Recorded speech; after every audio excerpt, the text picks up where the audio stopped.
Hello, screen दिखाई दे रही है ना सबको? हाँ सर। ठीक है, अब स्टार्ट करते हैं। देखो, अपने जो फिफ्थ सेम है तुम्हारा, उसके अंदर जो एक सब्जेक्ट आता है जो पिछली बार ही जुड़ा है, यानी जो तुम्हारे सीनियर थे हाँ सर। उनके टाइम में भी ये सब्जेक्ट जुड़ा है। पहले ये अलग नाम से चलता था, अलग मटेरियल था इसके अंदर, और वो अलग अलग चीज़ें हैं। तो इस सब्जेक्ट का नाम है तुम्हारा कंस्ट्रक्शन टेक्नोलॉजी एंड इक्विपमेंट। इसके अंदर अपन क्या बात करेंगे, जो भी अपने कंस्ट्रक्शन टेक्नोलॉजी है, कंस्ट्रक्शन करते हैं उसमें क्या क्या टेक्नोलॉजी होती हैं, क्या क्या इक्विपमेंट यूज में लेते हैं, ये सब चीज़ें अपन इसके बारे में जानकारी सब्जेक्ट में लेंगे। तो देखो, आज अपन स्टार्ट करते हैं सबसे पहले कंस्ट्रक्शन प्लानिंग। जो अपना कंस्ट्रक्शन है उसकी प्लानिंग अपन कैसे करते हैं, क्या क्या उस प्लानिंग करते हैं। तो स्टूडेंट, ये जिसका माइक्रोफोन ऑन है वो ऑफ कर दो।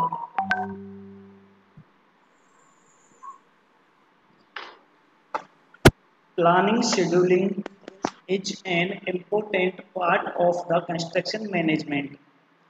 प्लानिंग और शेड्यूलिंग है वो इम्पोर्टेंट पार्ट है कंस्ट्रक्शन मैनेजमेंट की। Planning and scheduling planning and scheduling of construction activities helps engineers to complete the project in time and within the budget. जो भी प्लानिंग और शेड्यूलिंग है कंस्ट्रक्शन एक्टिविटी, वो पूरा जो प्रोजेक्ट है उसे कंप्लीट करने में इंजीनियर की क्या करती है, मदद करती है। टाइम पे जो भी प्रोजेक्ट है उसको कंप्लीट करने के अंदर वो उसकी हेल्प करती है।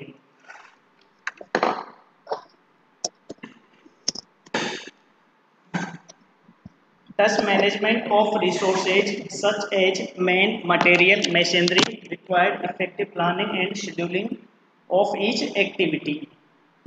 जो अपनी कंस्ट्रक्शन प्लानिंग है वो अपने मैनेजमेंट के अंदर, कंस्ट्रक्शन मैनेजमेंट के अंदर क्या क्या रिसोर्सेज हैं, मैन पावर कितनी चाहिए, मटेरियल क्या चाहिए, मशीनरी रिक्वायरमेंट क्या क्या है, और उसकी इफेक्टिव प्लानिंग और शेड्यूलिंग इसके अंदर आती है। अब हम बात करते हैं ऑब्जेक्ट्स ऑफ प्रोजेक्ट प्लानिंग। जो प्रोजेक्ट प्लानिंग है उसके ऑब्जेक्ट्स क्या क्या हैं। Following are the objects of construction project planning of each activity, construction method, third है planning for construction equipment and machinery, fourth है procurement of material, fifth है planning of employee skill, sixth है planning for required documents and drawing, और next है financial planning. अब student बात करते हैं अपन first planning of each activity की। The construction project planning should identify and include every activity of the project in a sequential order. जो भी अपनी कंस्ट्रक्शन प्रोजेक्ट प्लानिंग है वो एक सीक्वेंस ऑर्डर के अंदर क्या होती है, इसे अपने आइडेंटिफाई करते हैं, और जो भी एक्टिविटी होती है उन्हें अपन प्रत्येक एक्टिविटी को इसमें इंक्लूड करते हैं। Every activity should be scheduled in a timeline for tracking of construction project. जो भी अपनी एक्टिविटी है वो कंस्ट्रक्शन प्रोजेक्ट में ट्रैकिंग के लिए एक टाइमलाइन फिक्स करती है। अब बात करते हैं अपन कंस्ट्रक्शन मेथड की।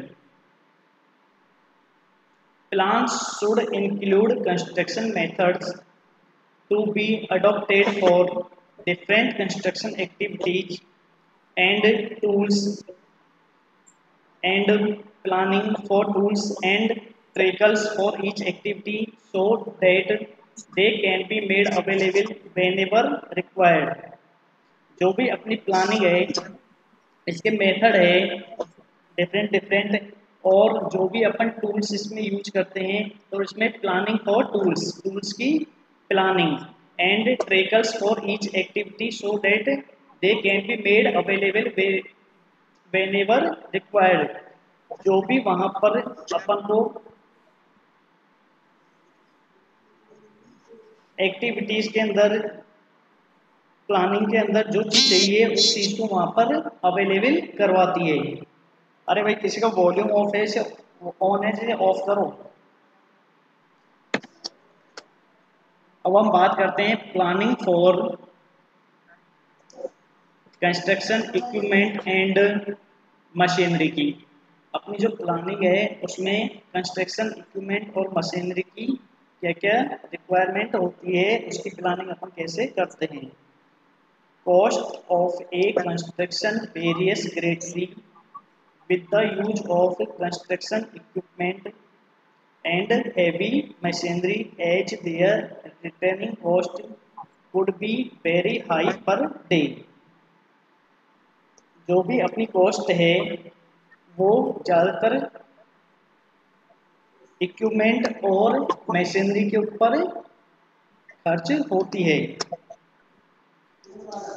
जो हाई कॉस्ट होती है वो इन पे खर्च होती है। Planning and scheduling for such equipment and machinery should be done in advance so that project activity goes on smoothly without keeping these equipments in waiting।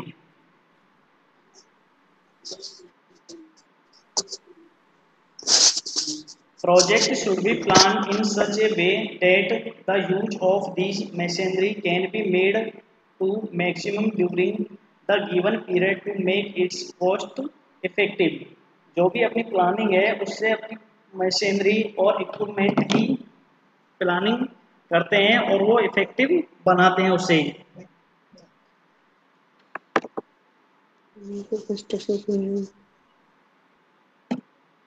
अब हम बात करते हैं प्रोक्यूरमेंट ऑफ मटेरियल की। Planning should also include procurement planning for material. Procurement में जो भी material है उसको अपन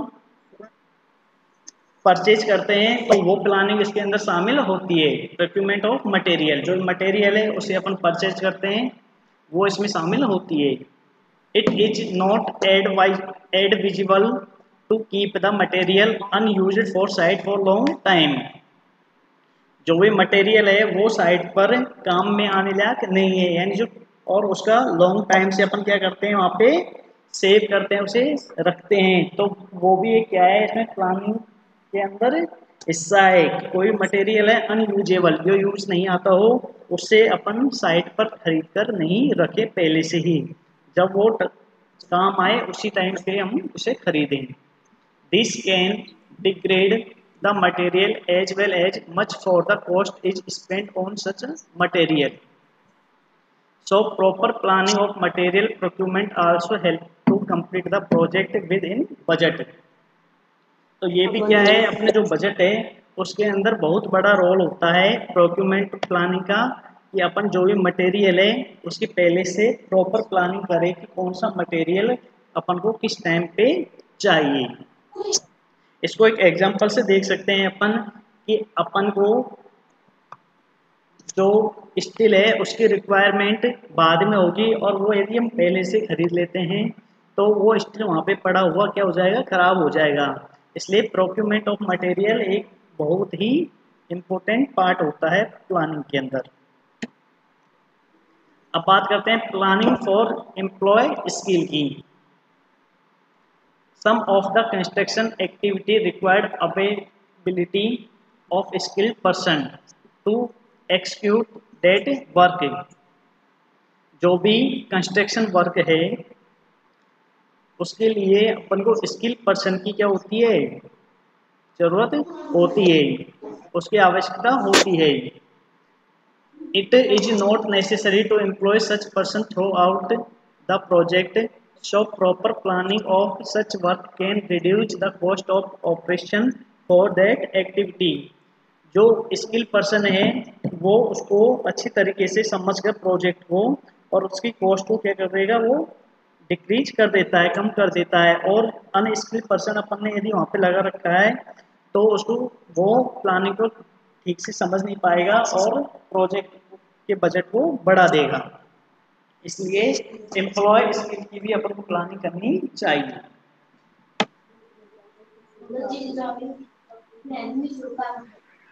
अब हम बात करते हैं planning for required documents and drawing की, कि अपने पास क्या क्या डॉक्यूमेंट्स की रिक्वायरमेंट है और अपन को उसकी ड्राइंग यानी उसका जो भी अपन ने पहले से ड्राइंग तैयार करवाई है उसकी आवश्यकता पड़ती है, तो उसकी प्लानिंग अपन को प्रॉपर ढंग से करनी है। Construction project are executed based on the drawing and specification that it is necessary to track and make available these drawing at site on time so that the construction activities are not stopped। जो drawing है और उसके specification के base पर जो भी construction project है वो तैयार किया जाता है। इन ड्राइंग को टाइम पर साइट पर होना जरूरी होता है ताकि जो अपना कंस्ट्रक्शन वर्क है उससे अपन रोके नहीं, वो बीच में रोका नहीं जाए। Construction project planning should also include the scheduling of drawing specification and other documents to be made available at site for review and execution without delaying the project। जो भी अपनी ड्राइंग है, कंस्ट्रक्शन प्रोजेक्ट प्लानिंग है, drawing है, specification है और दूसरे documents है, वो वहाँ साइट पर अवेलेबल होने चाहिए review and execution without delaying the project के लिए। अब बात करते हैं फाइनेंशियल प्लानिंग की। Financial planning of construction is the most important expect. जो फाइनेंशियल प्लानिंग है वो कंस्ट्रक्शन वर्क के लिए क्या है, मोस्ट इम्पोर्टेंट पार्ट है, एक्सपेक्ट है। Different amounts are required at different stage of construction project. जो डिफरेंट अमाउंट है वो जरूरत होती है डिफरेंट स्टेज कंस्ट्रक्शन प्रोजेक्ट के लिए। Proper planning of funds for construction help the project proceed smoothly. जो भी फंड की प्लानिंग होती है, फाइनेंशियल प्लानिंग होती है, वो अपने प्रोजेक्ट को, कंस्ट्रक्शन प्रोजेक्ट को अच्छे से प्लान करने के लिए काम में आती है। There is no point in investing all the budget amount on the construction project during start of the project that can be done in phases as and when required। जो भी कंस्ट्रक्शन प्रोजेक्ट है उसे start करने से पहले जो अपना budget है उसकी पूरी तरीके से प्लानिंग कर लेनी चाहिए। This can be done in phase as and when required. जब उन फेसों की वहां पर रिक्वायर होती है। Thank you. तुम्हारी इतनी सी क्लास थी आज की फर्स्ट क्लास। इन क्लासों के बारे में अब अपन आगे बात करेंगे। हमें किसी को कोई चीज पूछनी है क्या?